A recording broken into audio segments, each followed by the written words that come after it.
So The Midnight Club is a 2022 horror thriller mystery series on Netflix. It's created by Mike Flanagan and Leah Fong, with Flanagan serving as the showrunner, lead writer, and executive producer. The story follows 8 young terminally ill patients who every night gather in the library by the fire and exchange stories, and they call themselves the Midnight Club. Although it's mostly based on the 1994 novel The Midnight Club by Christopher Pike, the series also contains elements and many other Pike books featured in the Midnight Club tales themselves. So it's just kind of a mixture of all these things. Feels very anthology-like, but every episode has a through line. It has these teens, these young adults who have their own individual stories, and it's all connected by telling their overall story. So it's very unique in that department.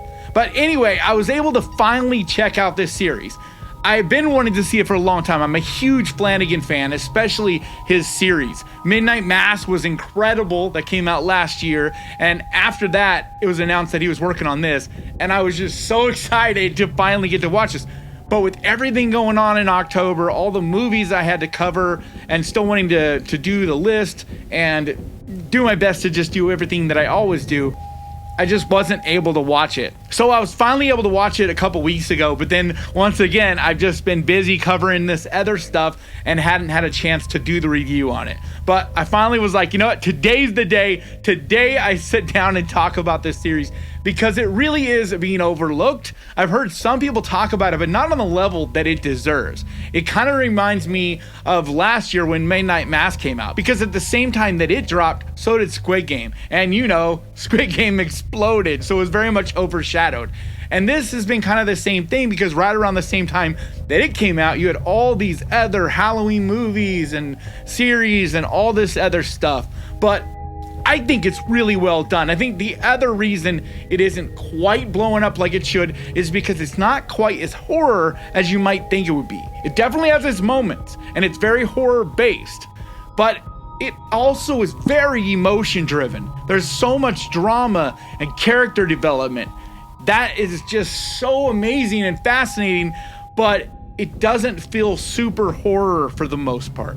It's more just like creepy most of the time, with a tinge of thriller horror, and then you'll have these dramatically horror moments sprinkled throughout. But the acting in this is what really shines. The acting is incredible. It stars Ruth Codd, Igby Rigby, Eamon Benson, Heather Langenkamp, Samantha Sloylin, and Zach Gilford, as well as others, but they're just all incredible. Everyone gives just brilliant performances in this. I absolutely just was in love with Heather Langenkamp's character, and the fact that she's in this in general, I just love. I love seeing her making this comeback and starting to act again, because I mean, she is one of the greatest final girls ever. You know, she's so loved in the horror community, and she's such a sweet person, it seems, in every way. So I'm very happy to see her in this. But the heart is what is so amazing about this movie. You just really feel this emotional roller coaster, and it gets very, very sad at times. I'm not gonna lie. I was straight up crying at times for this, and I don't very often. I mean, I'll get choked up a little here and there, but not like a full-on cry, and this really had me at a few points, because it's just so powerful, and you just get so absorbed into these characters. It really sucks you in. It is a series that I think is very, very bingeable.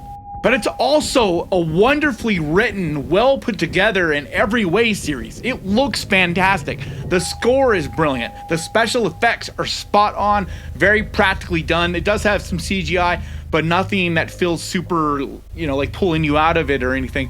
Just everything about this is so meticulously put together and just so enjoyable. I'm still here.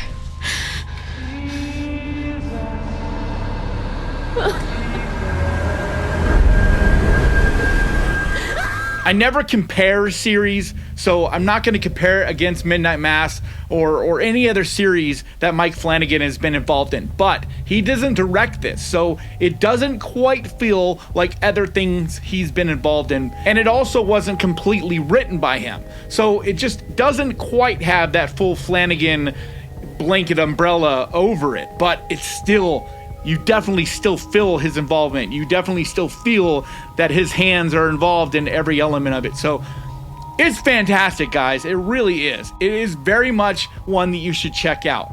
I'm not saying it's a game changer or like one of the greatest series of all time or anything like that, but it's so much better than it's being treated like, because it's definitely one of the best series this year. I know there's some that I haven't watched yet, so I'm not gonna say that it's better than this or that, but for what I've seen, it's definitely up there as one of the very best this year. So if you're looking for a series to binge that's so well done and is gonna pull at your heartstrings but also scare you at times and just take you on this whole mysterious roller coaster of everything, then I absolutely think you should check this series out. It's available right now over on Netflix, and I think it's a perfect one to binge this weekend.